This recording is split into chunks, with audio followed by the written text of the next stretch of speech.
Bismillahirrahmanirrahim. Assalamualaikum warahmatullahi wabarakatuh. Alhamdulillah. Alhamdulillahilladzi bi ni'matihi tatimmus shalihat wa bi fadlihi tahaqqaqul maqasid wal ghayat. Asyhadu an la ilaha illallah wahdahu la syarikalah syahadata sidqin wa haqq wa asyhadu anna Muhammadan abduhu wa rasuluhul mab'uts rahmatan lil alamin. Allahumma salli wa sallim wa barik ala Muhammad wa ala alihi wa sahabatihi wa man da'a bi da'watihi wa ihtada bi hadihi ila yaumiddin.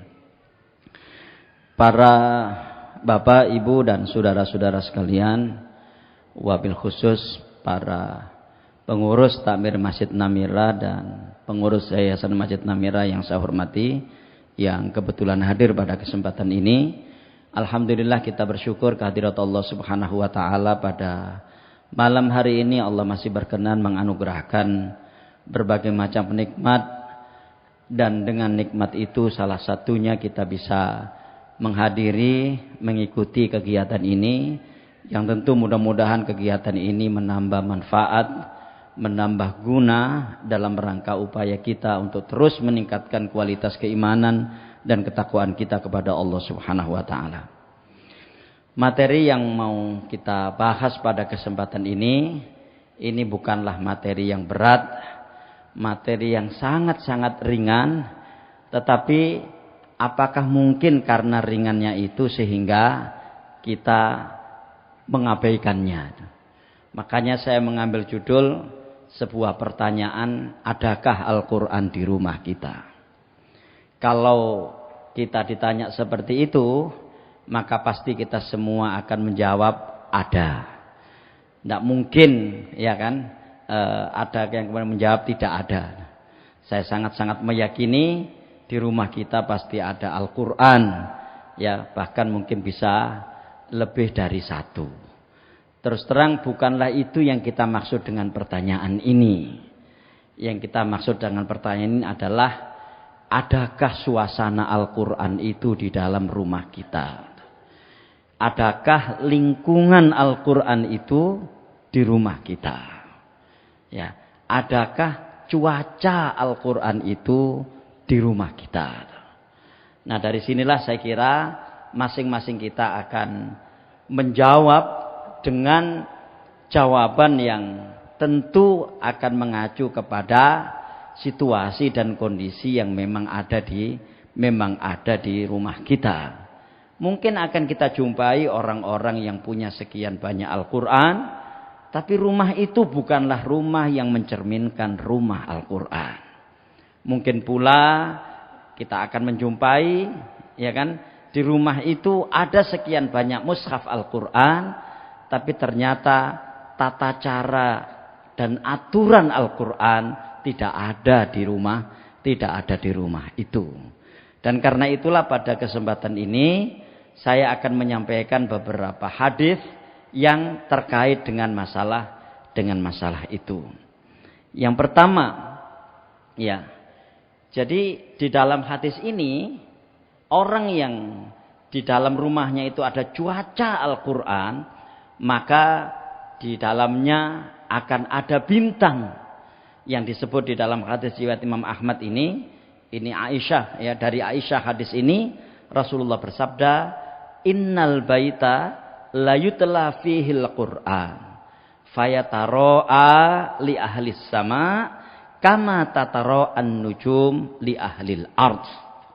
Sesungguhnya rumah yang dibacakan di dalamnya Al-Quran, maka rumah tersebut akan terlihat oleh para penduduk langit sebagaimana terlihatnya bintang-bintang oleh penduduk bumi. Lihat Ibu sekalian, kenapa? Karena Al-Quran itu cahaya. Sehingga siapa yang membaca Al-Quran, maka dia adalah orang-orang yang memancarkan cahaya. Dan karena itu akan ada perilaku-perilaku kebaikan yang dilakukan oleh orang itu. Ya, akan banyak perilaku-perilaku kebaikan yang dilakukan oleh orang itu. Ya, sebaliknya, begitu dia tidak pernah membaca Al-Quran, maka tidak ada cahaya yang memancar di dalam di dalam dirinya. Dan sebagaimana kita tahu, Al-Quran itu adalah cahaya. Ya, cahaya yang diturunkan oleh Allah Subhanahu wa taala kepada Rasulullah sallallahu alaihi wasallam, maka barang siapa yang membacanya, barang siapa yang mengikuti aturannya, barang siapa yang menegakkan sistemnya, maka mereka itu adalah orang-orang yang bisa mengakses cahaya yang ada di dalam Al-Quran. Dan karena itulah hadis ini berbunyi demikian. Coba ini kan luar biasa kan.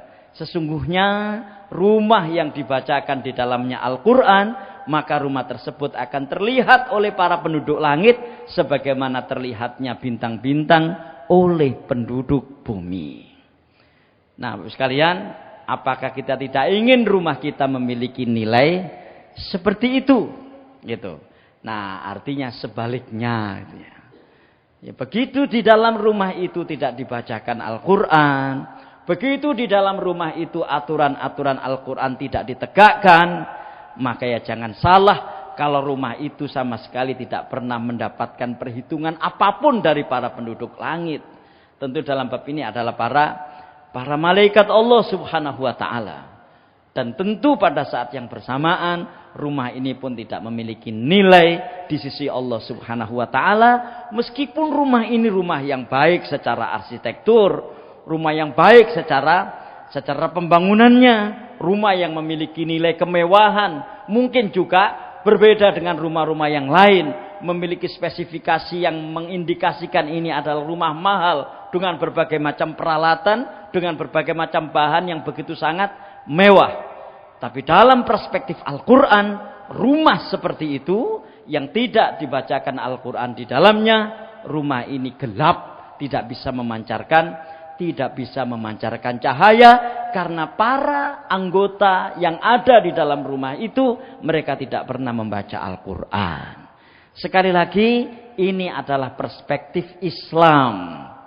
Sehingga Bapak sekalian, ketika orang itu mengetahui rumahnya seperti ini, maka dia pasti akan berusaha sekuat tenaga untuk banyak membaca Al-Quran dan menegakkan aturan-aturan Al-Quran yang ada atau yang terkait dengan rumah itu. Innal baita la yutla fihil Qur'an fayataro'a li ahlis sama kama tataro'an nujumu li ahlil ard. Sesungguhnya rumah yang dibacakan di dalamnya Al-Quran, maka rumah tersebut akan terlihat oleh para penduduk langit sebagaimana terlihatnya bintang-bintang oleh penduduk bumi. Yang pertama. Yang kedua, ya, di sini ada perbandingan antara hidup dan mati.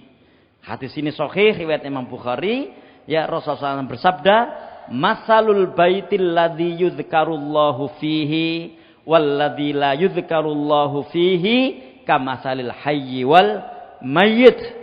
Perumpamaan rumah yang disebut nama Allah di dalamnya dan rumah yang tidak disebut nama Allah di dalamnya seperti orang hidup dan mati.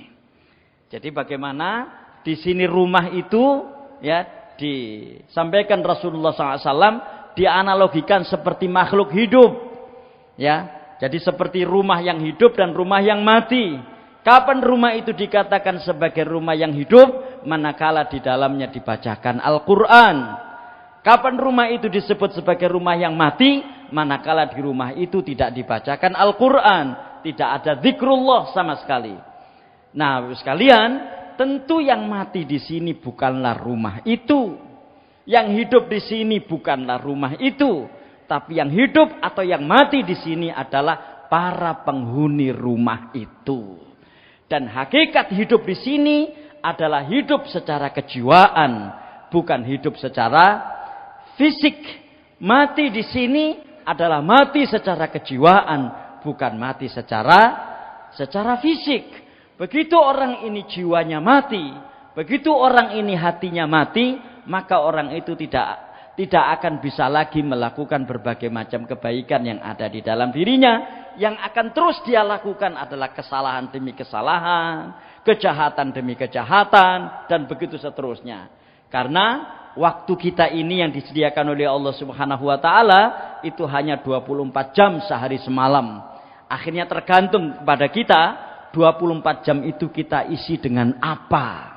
kita isi dengan perbuatan-perbuatan yang akan menghidupkan hati kita, ataukah kita isi dengan perbuatan-perbuatan yang menjadikan hati kita ini mati?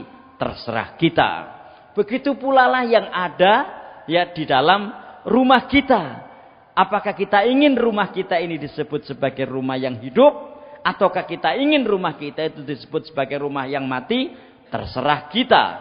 Dan batasan antara hidup dan mati di dalam rumah itu adalah zikrullah. Dan di antara zikrullah itu adalah membaca Al-Quran.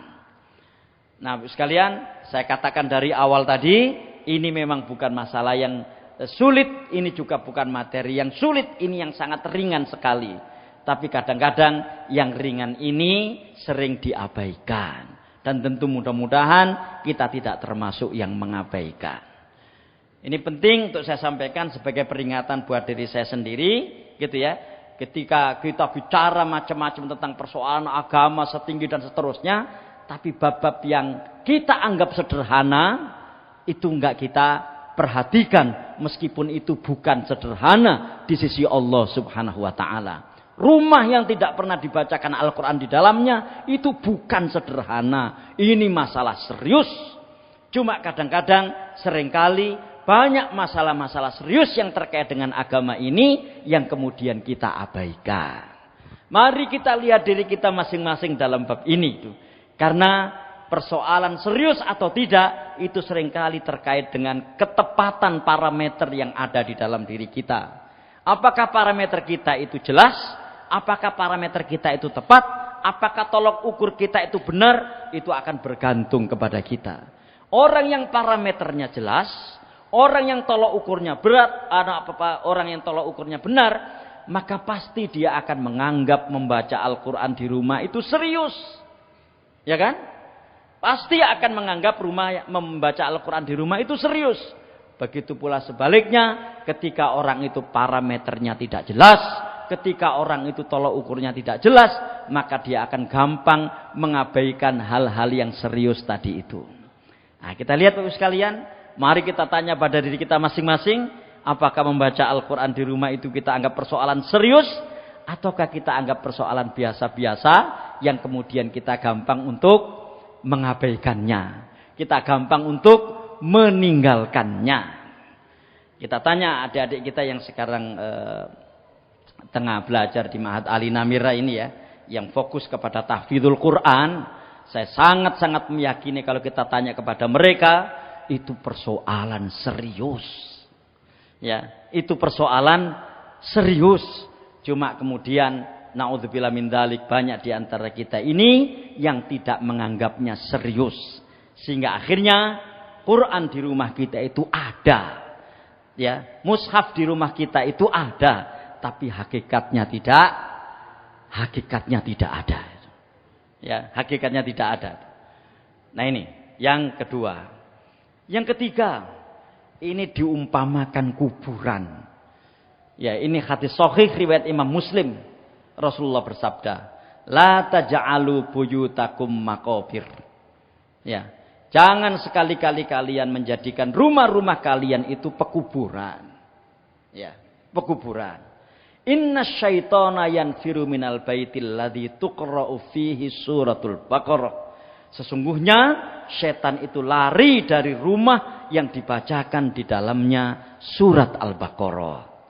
Nah, inilah sehingga disyariatkan ketika kita menempati rumah baru itu, ya kan? Atau ketika kita menempati rumah yang baru saja kita beli, atau kita menempati rumah yang belum pernah kita tempati sebelumnya, bacakanlah surat Al-Baqarah di situ.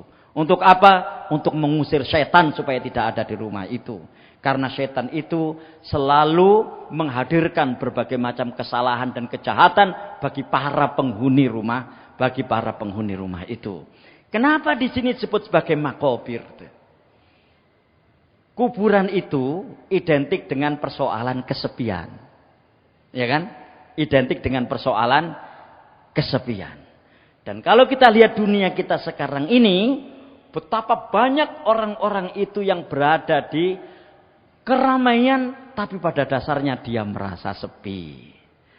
Saya pernah waktu kemarin kita di di Kaleidoskop Dunia Islam itu, ya kan, apa yang terjadi di Korea Selatan, ya, itu banyak orang-orang yang meninggal dan kemudian dideteksi oleh para dokter kenapa dia meninggal. Dia meninggal karena kesepian. Apakah kemudian di sana tidak ada keramaian? Di sana ada keramaian. Ada diskotik, ada kafe, ada tempat-tempat yang di situ mereka berkumpul dan seterusnya. Tapi Bapak Ibu sekalian, sepi dan ramai itu bukan urusan fisik, tapi itu urusan jiwa. Ada orang-orang yang dihingar-bingar keramaian, tapi dia merasa kesepian. Tapi bagi seorang mukmin itu tidak ada kamus yang namanya kesepian, karena dia selalu bersama Allah Subhanahu wa taala dan kemudian dia melaksanakan apa yang diperintah Allah Subhanahu wa taala. Salah satunya adalah membaca Al-Qur'an. Makanya nggak akan kita jumpai orang-orang yang lapo kok stres yuk, lapo kok depresi ku, mbo soalnya kakean ngaji, itu nggak mungkin. Ya, nggak mungkin. Iku lho kakean ngaji kok sampai digona rumah sakit perkara depresi, nggak mungkin. Ya kan? Kenapa? Al-Quran itu menghadirkan keramaian jiwa. Menghadirkan ketenangan jiwa.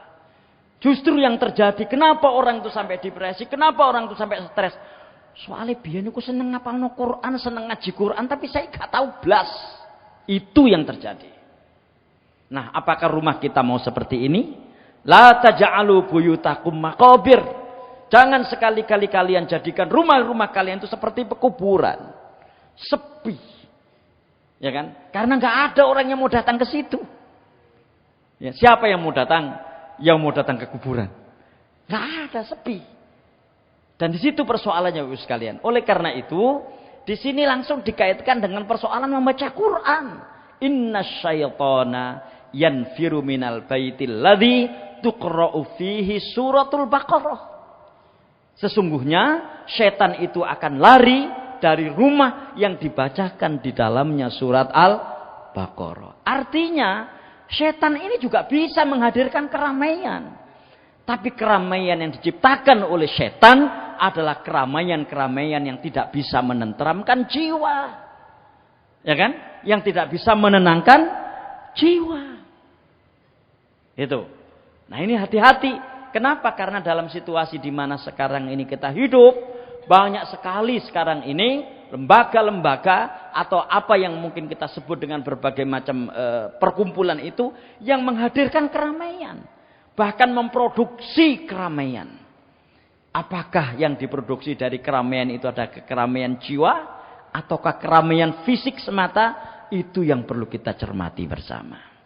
Tapi bagi seorang mukmin, membaca Al-Quran itu akan menghadirkan keramaian jiwa. Orang tidak pernah merasa kesepian ketika dia membaca Al-Quran. Kenapa? Dia sedang membaca kalam Allah Subhanahu wa ta'ala. Di mana di dalam kalam Allah itu ada berbagai macam berita yang menarik. Ada berbagai macam perintah yang dia bisa lakukan. Ada berbagai macam larangan yang dia bisa tinggalkan. Ada berbagai macam kisah-kisah sejarah yang menjadikan orang itu tidak pernah kesepian ketika dia membaca Al-Quran. Makanya sabda Rasulullah, la taj'alu buyutakum maqabir. Jangan sekali-kali kalian menjadikan rumah-rumah kalian seperti kuburan. Nah, ini Bapak sekalian. Makanya kalau kita lihat sekarang ini, ya kan, betapa rumah kita ini sekarang, naudzubillah, mudah-mudahan tidak terjadi, itu seringkali memang kesepian itu kita ciptakan sendiri. Ya kan? Bahkan hubungan antar keluarga itu adalah sekarang ini yang banyak adalah hubungan transaksional. Bukan hubungan kedekatan, bukan hubungan kemesraan, bukan pula hubungan ketenangan. Yang ada adalah hubungan transaksional. Bahkan seringkali orang itu berdekatan padahal jiwanya berjauhan. Nggak percaya? Di satu kursi sofa yang panjang begitu, ya, ada 4 anggota keluarga di situ, masing-masing memegang HP.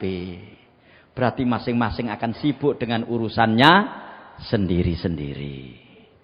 Bahkan mungkin dia dipanggil pun seolah-olah dia tidak dengar. Ketika dia sudah sibuk menjawab WA dari temannya yang ada di sana. Bapaknya juga begitu. Ya, sibuk membalas WA dari temannya yang dan seterusnya. Sehingga di sofa itu yang berisi 4 orang secara berdekatan. Pada dasarnya mereka ini semua berjauhan. Apa situasi itu yang kita inginkan di dalam rumah kita? Ya kan? Jadi Bapak Ibu sekalian, ya kan? Dalam bab-bab seperti ini, marilah kita kembali kepada apa yang menjadi sabda Rasulullah sallallahu alaihi wasallam. La taj'alu buyutakum maqabir, innasyaitana yanfiru minal baitil ladzi tuqra'u fihil Qur'an. Ya, jangan sekali-kali kalian menjadikan rumah-rumah kalian seperti kuburan. Karena sesungguhnya setan itu akan lari dari rumah yang dibaca di dalamnya surat Al-Baqarah. Hadis ini sahih riwayat Imam Bukhari.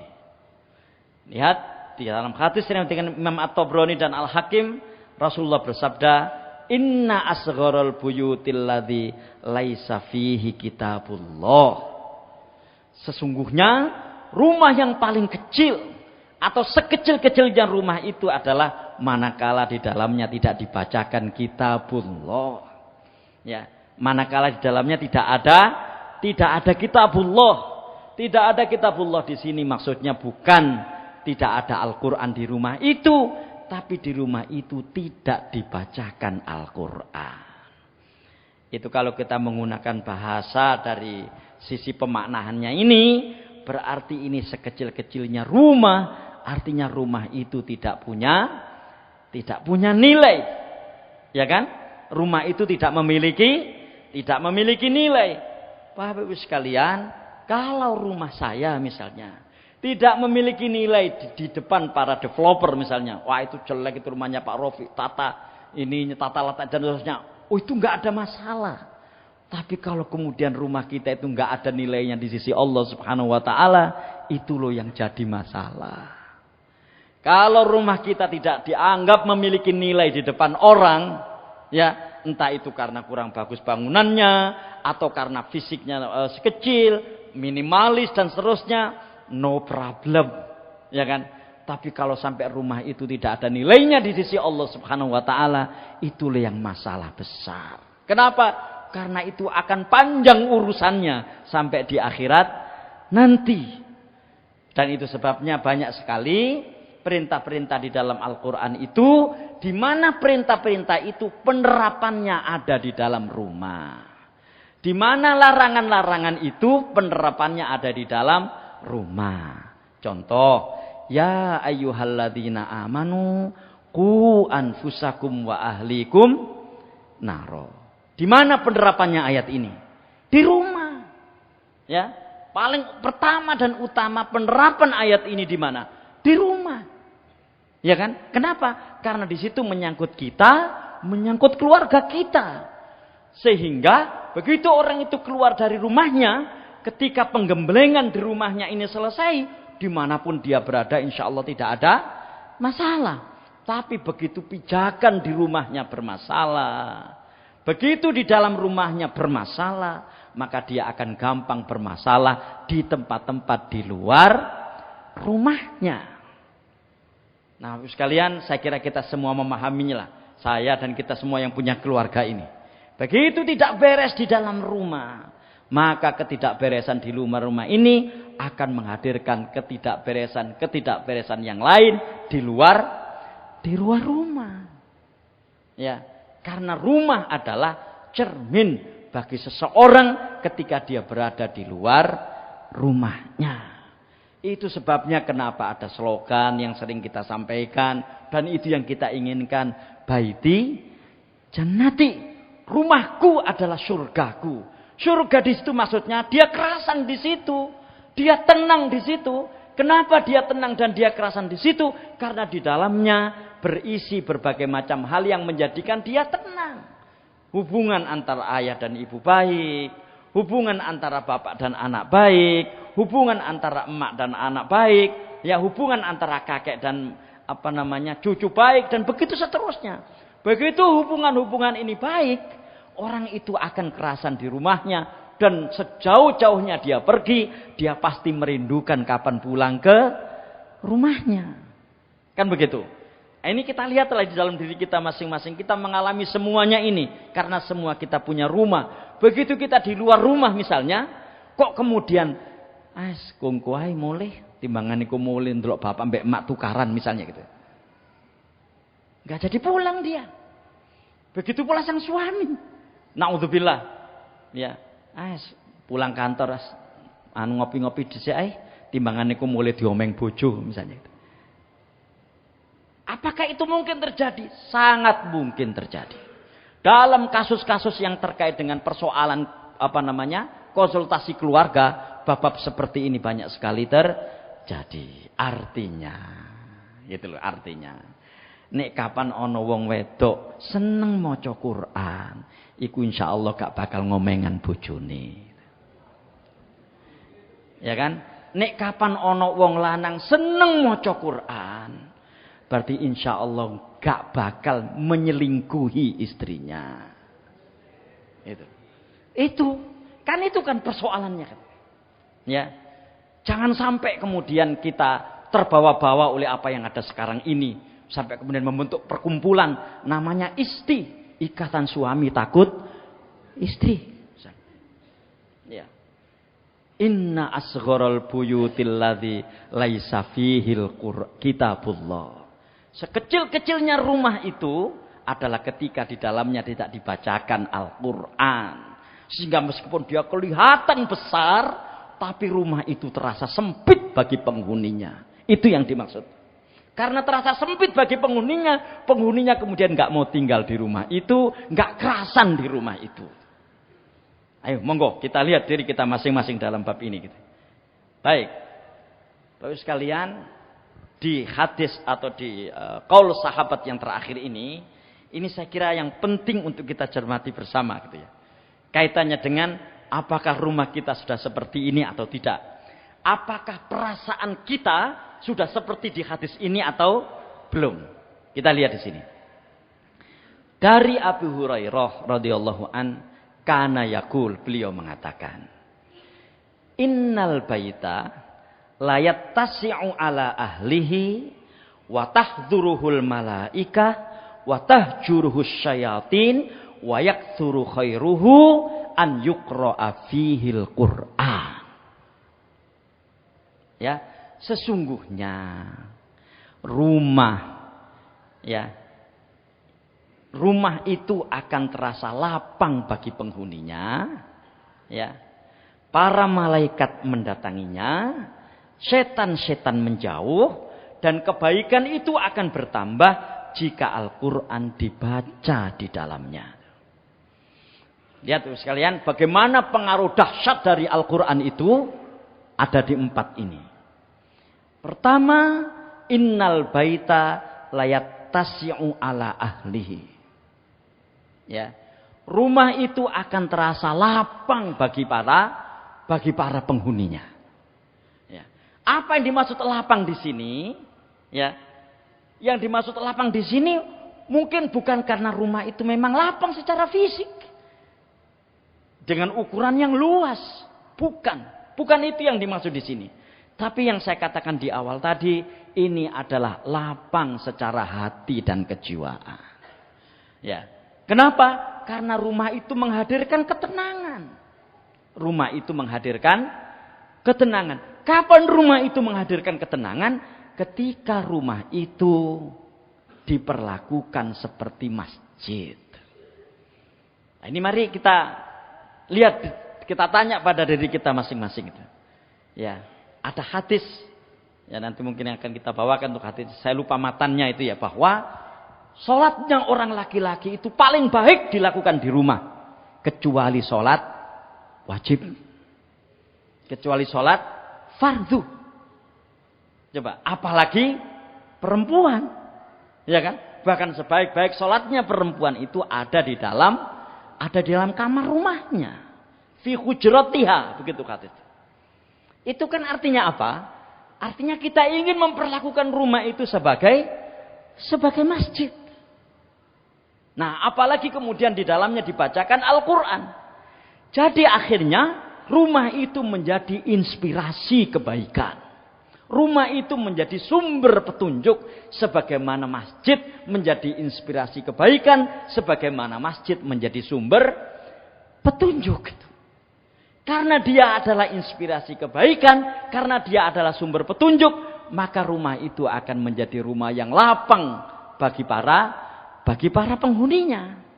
Dia akan kerasan di situ. Meskipun dari sisi fisik rumah itu nggak baik. Ya, meskipun dari sisi fisik rumah itu tidak dianggap mewah. Nah, memang alhamdulillah ya kan atas rezeki Allah Subhanahu wa taala ada rumah kita yang baik, ya, secara fisik baik dan kemudian secara kejiwaan juga baik. Wah, itu luar biasa. Ya, karena masing-masing bab seperti ini akan bisa terjadi bagi siapa saja. Nah, naudzubillah Bapak Ibu sekalian, wis omahe pancene cilik, gitu kan? Di dalamnya enggak dibacakan Al-Qur'an, di dalamnya tidak ada zikrullah, akhirnya memang dia kecil secara fisik, kecil pula secara kejiwaan. Nah ini, innal baita la yattasi'u ala ahlihi. Ada hadis ya, tapi hadis ini dhaif, diriwayatkan oleh Imam Baihaqi. Rasulullah bersabda, "Nawwiru manazilakum bis-sholati wa qiraatil Qur'an." Terangilah rumahmu itu dengan salat dan membaca Al-Qur'an. Meskipun hadis ini dhaif, tapi maknanya benar, gitu ya. Bahwa kenapa? Karena Al-Qur'an itu cahaya. Membaca Al-Qur'an di rumah berarti menerangi rumah itu dengan cahaya. Apalagi di situ ada perintah untuk sholat. Ya, sebagaimana kita tahu yang tadi itu bahwa ada waktu-waktu di mana orang itu sholatnya lebih baik dilakukan di rumah. Itu, ya.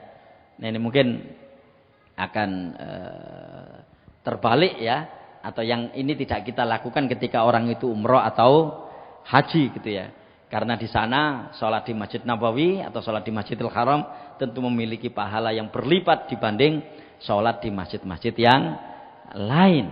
Tapi begitu kita di rumah seperti ini, marilah kita perlakukan rumah kita itu seperti masjid. Bapak sekalian, hampir dipastikan nok masjid itu gak bakal ono wong tukaran. Ya kan? Jadi nek kapan nok masjid kok ono wong tukaran, iku kelainan. Ya. Di masjid hampir bisa kita pastikan, ya, di masjid itu tidak akan ada kegaduhan. Ya. Kalau ada kegaduhan di masjid, berarti yang gaduh itu adalah orang-orang yang belum tahu fungsi masjid. Itu kan? Nah, bayangkan kalau kemudian rumah itu kita perlakukan seperti masjid.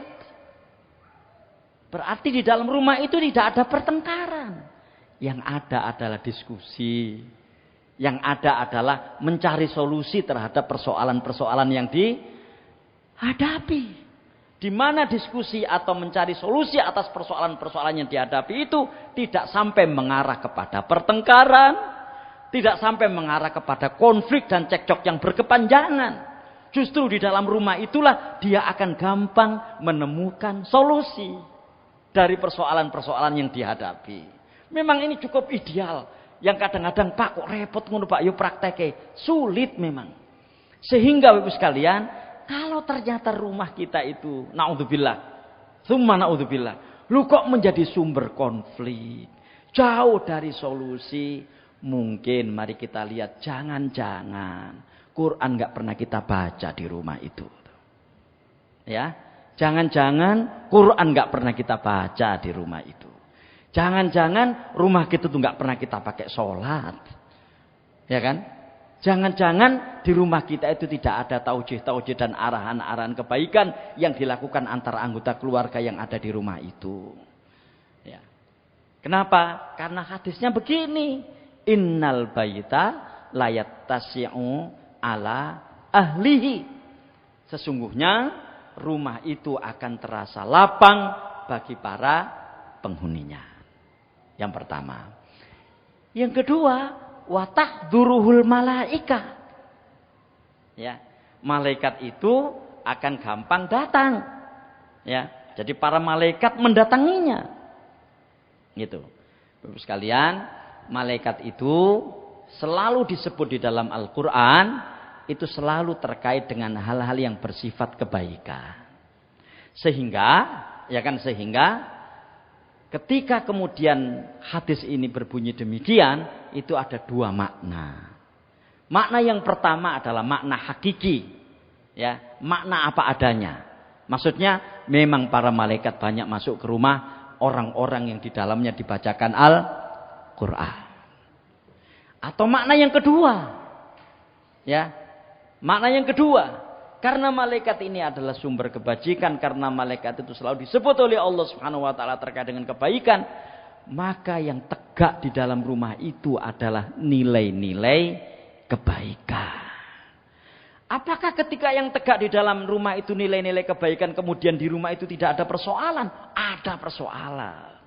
Tapi setiap persoalan yang ada di rumah itu gampang dicarikan solusinya. Gampang dicarikan jalan keluarnya. Tidak kemudian ada konflik yang berkepanjangan, tidak kemudian ada pertengkaran yang berkepanjangan, apalagi naudzubillah min dzalik sampai kemudian rumah itu kosong karena ditinggal lari penghuninya. Kita masih ingat kan di tahun berapa itu ya. Jadi karena kemudian terjadi cekcok dan seterusnya, akhirnya menganggap rumah itulah yang menjadi gara-gara cekcok. Akhirnya rumah itu ditinggal. Suaminya kemana, istrinya kemana, anaknya kemana. Ya, siapa? Diurus oleh pembantunya. Karena rumah itu dianggap sebagai sumber masalah. Padahal yang menjadi sumber masalah ya orang itu. Sumber masalah itu ada di penghuninya. Tapi kemudian rumahnya dijadikan sebagai kambing hitam. Ya, wa tahduruhul malaika. Nah, para sekalian, apakah kita tidak suka kalau kemudian malaikat-malaikat itu datang ke rumah kita? Sehingga akhirnya apa? Suasana yang ada di dalam rumah itu adalah suasana ketenangan, suasana ketentraman, dan suasana kebaikan. Ya, jadi babnya di sini, ya, ketentraman, ketenangan, dan kebaikan itu babnya di sini bukan ada apa di rumah itu, isinya apa saja di rumah itu, bukan itu. Tapi ketenangan, kebaikan, dan ketentraman itu tergantung kepada apa yang dilakukan di rumah itu. Bukan apa isi rumah itu. Ya. Yang dilakukan di rumah itu apa? Itu yang akan menentukan apakah rumah itu baik atau tidak baik. Bukan apa isi dari rumah itu. Ya. Di sini. Saya kira ini juga kita sendiri bisa menilai di rumah kita masing-masing itu tingkat ketenangan, tingkat ketentraman, tingkat kebaikan di rumah kita masing-masing kita tahu. Ya kan? Masing-masing kita tahu karena kita yang menghuninya. Nah, sehingga kita coba kita bawa kepada parameter ini. Kepada parameter watahduruhul malaika. Ya, watahduruhul malaika. Kenapa ini perlu saya sampaikan Bapak sekalian? Karena seringkali membaca Al-Qur'an itu terkait dengan waktu dan tempat. Ya, saya kadang-kadang berpikir, kenapa semangat kita membaca Al-Qur'an itu kok hanya di bulan Ramadan misalnya. Sementara di bulan-bulan yang lain kita tidak memperdulikannya. Kenapa ketika di bulan Ramadan itu luar biasa? Ya, kedatangan kita ke Masjid Namira ini begitu sangat luar biasa. Mestinya Ramadan itu harus kita jadikan sebagai titik tolak untuk kemudian menyamakan suhu bulan-bulan yang lain itu dengan suhu di bulan Ramadan. Kan mestinya begitu. Idealnya gitu ya. Jadi suasana kita yang mengharu biru di masjid ini untuk membaca Al-Quran, iktikaf dan seterusnya, mestinya suhu itulah yang harus kita ciptakan di rumah-rumah kita, meskipun sudah di luar bulan Ramadan. Tapi kenyataannya kan tidak. Ya mudah-mudahan yang saya sampaikan ini salah. Kenyataannya kan tidak demikian. Begitu Ramadan berlalu, ya kan? Akhirnya berlalu pula cuaca itu. Begitu bulan Ramadan berlalu, cuaca itu berganti. Ya, dari cuaca dan suhu Al-Quran menjadi cuaca dan suhu selain Al-Quran. Ini lagi-lagi saya perlu mengajak saya sendiri dan kita semuanya ini. Kita nilai diri kita ini masing-masing ini. Karena apa? Karena ini paling gampang kita menilainya. Semua kita tinggal di rumah kita dan semua kita lah yang paling tahu tentang apa dan siapa rumah kita itu gitu. Wa tahdhuruhul malaika. Yang ketiga, wa tahjuruhus syayatin. Ya kan? Dan ditinggalkan oleh setan. Jadi di dalam rumah itu ketika sering dibacakan Al-Qur'an, maka setan enggak mau dekat-dekat dengan rumah itu. Ya, setan enggak mau dekat-dekat dengan rumah itu. Nah, Bapak sekalian, ini juga ada dua makna. Ya, ada makna hakiki dan ada makna majazi. Ya. Makna hakikinya ya memang jin-jin yang berprofesi sebagai setan itu memang senang mendatangi rumah kalau tidak dibacakan di dalamnya Al-Qur'an. Ya. Atau makna majazinya ya kan adalah bahwa hal-hal yang menyangkut masalah kejelekan itu akan menjauh dari rumah yang dibacakan di dalamnya Al-Quran. Ini saya kira resep yang paling gampang. Tapi saya kira banyak di antara kita yang mengabaikan resep ini. Buktinya rumah-rumah kita sepi dari bacaan-bacaan Al-Quran. Sepi dari tilawah Al-Quran. Bapak sekalian, saya kira masing-masing kita punya pengalaman sendiri-sendiri. Dan pengalaman-pengalaman itu hampir sama tentai dengan membaca Al-Quran ini. Misalnya, kok gak ono wong sing terus ngomong, aku lho tambah kayak ngaji kok tambah sumpek ya. Gak mungkin. Ya, gak mungkin. Saya ini semakin banyak ayat yang saya baca, lho kok pikiran saya tambah kacau ya. Gak mungkin. Ya, hanya orang-orang munafik yang hatinya itu kacau ketika tidak membaca ketika dia membaca Al-Quran. Hanya orang-orang munafik yang telinganya itu tidak senang mendengarkan ayat-ayat Al-Quran. Nah, gampangan resep ini sesungguhnya, tapi mungkin resep ini masih banyak di antara kita yang tidak memakainya. Ya, wa tahjuruhus syayatin. Nah, baru kemudian ketika diganggu setan, ya kan, baru dicelukno peruqyah. Coba sih ruqyah omahmu iku kok anakmu loroe gak waras-waras ngono. Jadi seringkali kita ini begitu kepentok gitu ya. Baru kemudian Al-Qur'an itu kita baca. Atau naudzubillah min dzalik, begitu yang bersangkutan itu meninggal baru dibacakan Al-Qur'an. Padahal Al-Quran itu sudah tidak punya guna lagi di hadapan orang yang sudah meninggal. Dia sudah tidak bisa mendengarkan. Ya kan? Sudah tidak bisa mendengarkan. Makanya di dalam surat Yasin itu ayat yang berapa itu ya? 71 kalau nggak salah ya. Itu kan apa fungsi Quran itu? Itu litundzira man kana hayyan. Untuk memberi peringatan bagi orang-orang yang hidup fisiknya, hidup pikirannya, dan hidup hatinya. Karena begitu fisiknya ini mati, ya dalam arti orang ini meninggal dunia, berarti kan pikirannya juga mati, hatinya juga mati. Dan Quran itu fungsinya untuk apa? Untuk memberi peringatan bagi orang-orang yang hidup. Ya, makanya saya tuh pernah naik bis ya, dengan tidak sengaja itu memang ada sinetron kan diputar di bis itu ya. Itu ketika ada waktu itu pas sinetronnya itu sinetron religi gitu ya. Jadi sinetron religi. Ya memang kalau ditanya sih itu gimana Pak Ustadz begitu itu ya sampai nilai sendirilah. Jadi begitu ada anggota keluarganya meninggal itu langsung gagih-gagih. Ya coba cari Quran, bacakan Quran. dadi baru ndeleki Quran waktu ana keluarga sing mati.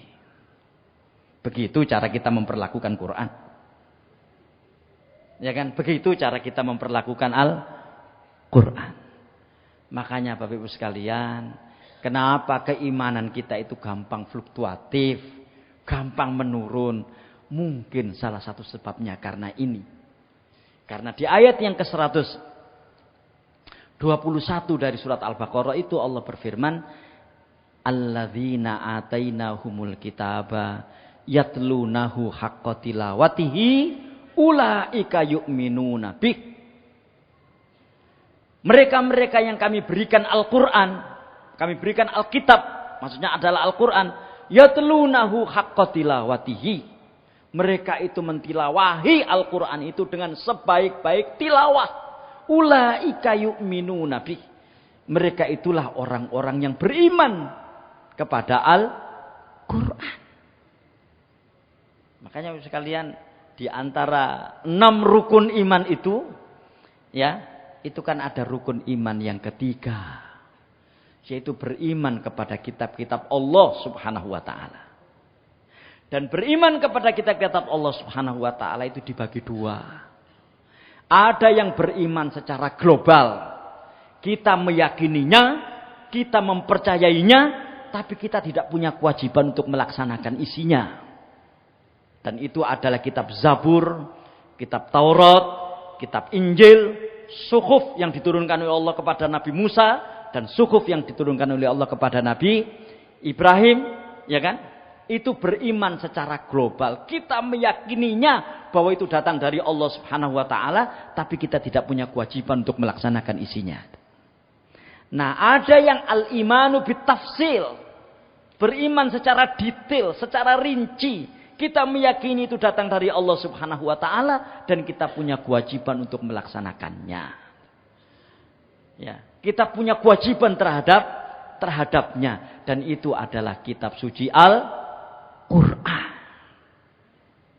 Nah, makanya sekalian sampai ada di dalam buku itu ya, Al-Itqan fi Ulumil Quran, itu seorang penulis namanya Manna Al-Qattan itu mengatakan bahwa ya kewajiban seorang mukmin kepada Al-Quran itu ada 6. Saya ketika membacanya, ya Allah, betapa jauhnya kita ini dari kewajiban-kewajiban itu. Mungkin kita dekat dengan satu kewajiban tapi jauh dari kewajiban yang lain. Pertama, kewajiban seorang mukmin kepada Al-Quran itu adalah membacanya. Ya, membacanya, karena membaca Al-Quran itu ibadah. Ya, membaca Al-Quran itu ibadah. Ya, bahkan kalau kita lihat di dalam, mungkin kita tanyakan pada adik-adik kita yang menjadi mahasiswa di sini nih ya. Itu kan sampai alif lam mim itu dihitung 3 pahala. Alif pahala, lam pahala, mim pahala. Saking besarnya nilai ibadah di dalam membaca Al-Quran. 1, ya kan, membacanya. Yang kedua adalah mentadaburinya, merenungkannya, ya. Dan betapa banyak renungan-renungan Al-Quran itu yang selalu menghasilkan inspirasi-inspirasi baru, ya kan? Selalu menghadirkan inspirasi-inspirasi baru. Dan itu sebabnya kenapa buku tafsir itu puluhan, karena masing-masing mendapatkan inspirasi yang luar biasa dari Quran itu. Ya, ada tafsir Ibnu Katsir, ada tafsir Al-Qurtubi, ya. Ada tafsir Ar-Razi yang dikarang oleh Imam Fakhrul Razi itu ya. Ya, ada tafsir At-Tabari. Ya, dan tafsir-tafsir yang lain. Kenapa? Karena memang semakin Al-Qur'an itu direnungkan, akan semakin banyak makna-makna kebaikan yang bisa didapatkan. Yang kedua. Yang ketiga, menghafalnya. Itu bagian dari kewajiban. Sehingga bagi seorang mukmin, jangan sampai tidak punya hafalan Al-Quran. Ya, kok sepertinya tidak ada ya yang tidak hafal surat Al-Ikhlas misalnya. Ya, gitu. Jadi kan masih lumayan lah ketika ditanya, kamu hafal 30 juz ya? Oh enggak, tapi hafal juz 30. Sih lumayan itu. Ya, insya Allah tidak ada di kita ini yang tidak menghafal yang tidak hafal surat Al-Fatihah, ya kan? Bahkan kemudian disiasati. Dalam hadis kan disebut surat Al-Ikhlas itu sama dengan sepertiga Al-Quran. Hafalkan saja Al-Ikhlas itu 3 kali sama dengan menghafal seluruh Al-Quran. Itu penyiasatan, ya, bukan hadis, bukan pula syariat. Kenapa? Karena Al-Quran, surat Al-Ikhlas itu thuluthul Quran. Kenapa disebut thuluthul Quran? Karena surat Al-Ikhlas itu menerangkan tentang akidah. Sementara di dalam Al-Quran itu ada 3 besar. Akidah, syariah, dan akhlak. Dan akidah itu terwakili oleh surat Al-Ikhlas. Ya kan? Itu. Nah, yang ketiga ini Bapak sekalian, ya, menghafal. Karena memang tidak mungkin, ya, di usia-usia tertentu orang bisa menghafal Al-Quran. Intinya, jangan sampai seorang mukmin itu tidak punya hafalan Al-Quran. Ya, yang ketiga. Yang keempat, mengamalkannya. Ya, dan saya kira kita semua sudah mengetahuilah ini. Maka kadang-kadang sekalian pada poin yang keempat ini ada quote yang mari mungkin kita jadikan quote ini sebagai cermin dan koreksi buat kita ini. Terlalu banyak ayat Quran itu yang kita fahami. Tapi terlalu sedikit dari ayat-ayat itu yang kita laksanakan. Jangan-jangan begitu. Ya. Jadi begitu kita mengikuti kajian tafsir misalnya, ya kan? Maka ayat itu difahamkan kepada kita. Tapi belum tentu ayat itu kita laksanakan.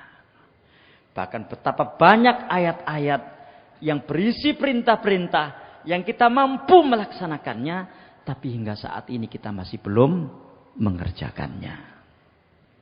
Ya, kita masih belum mengerjakannya. Nah, mari kita lihat diri kita masing-masing, saya dan kita semuanya. Tidak ada satupun orang di masjid ini yang bisa mengklaim bahwa dia lebih baik dari yang lain. Ya. Jangan-jangan yang mengklaim itu adalah memang yang pada dasarnya dia tidak baik, kata Imam Ghazali. Orang yang mengklaim dirinya baik, jangan-jangan memang dia tidak baik. Karena kalau dia mengklaim dirinya itu baik, mungkin takut tidak baiknya itu dilihat orang. Jangan sampai dilihat orang, karena itu dia belum sudah mengatakan dirinya baik. Naudzubillah. Ya, kita tidak begitu insya Allah. Jadi yang keempat adalah mengamalkannya. Yang kelima, mendakwahkannya. Sebisa mungkin. Itu kan ada hadis yang sering kita dengarkan, ya. Hadis ini sahih. Balighu anni walau ayat. Sampaikanlah dariku meskipun cuma 1 ayat. Ya, semua kita banyak yang tahu lah itu. Dan masing-masing kita juga bisa melakukan ini. Karena menyampaikan apa yang ada di dalam Al-Quran atau menyampaikan ayat Al-Quran, itu tidak harus formal seperti kita ceramah seperti ini. Bisa dengan cara-cara yang lain. Mendakwahkannya. Dan yang keenam adalah membelanya. Manakala Al-Quran ini dilecehkan orang. Ya, manakala Al-Quran ini diinjak-injak orang. Ya. Sehingga kalau ada orang yang kemudian Al-Quran ini dilecehkan kok tidak punya ghirah untuk membelanya, ya jangan-jangan perlu dipertanyakan komitmen orang ini terhadap Al-Quran. Dan Bapak sekalian, memang betul, inna nahnu nazzalna dzikra wa inna lahu lahafizun. Surat apa itu? Al-Hijr ayat yang ke-11. Sesungguhnya kami ini, kata Allah, telah menurunkan Al-Quran dan kami akan menjaganya. Dan Bapak sekalian, mudah-mudahan kita ini termasuk orang-orang yang akan ditunjuk oleh Allah Subhanahu wa taala untuk menjaga Quran itu. Salah satunya ketika banyaknya hufat, banyaknya yang hafal Quran, ini adalah contoh yang memungkinkan Allah Subhanahu wa taala akan menjaga Al-Quran lewat mereka-mereka ini. Sering kan kita dapat WA, ada cetakan Al-Quran yang salah. Tapi segera ketahuan. Dulu ya. Tahun 80-an, saya lupa tepatnya waktu itu. Ada kiriman Quran itu dari luar negeri ya. Itu lewat lapangan terbang Polonia Medan. Saya lupa itu tahun 80 berapa gitu waktu itu. Wah, itu ternyata salahnya itu fatal. Ya, salahnya itu fatal itu. Yaitu firman Allah Subhanahu wa taala di surat Ali Imran ayat yang ke-85 itu ya.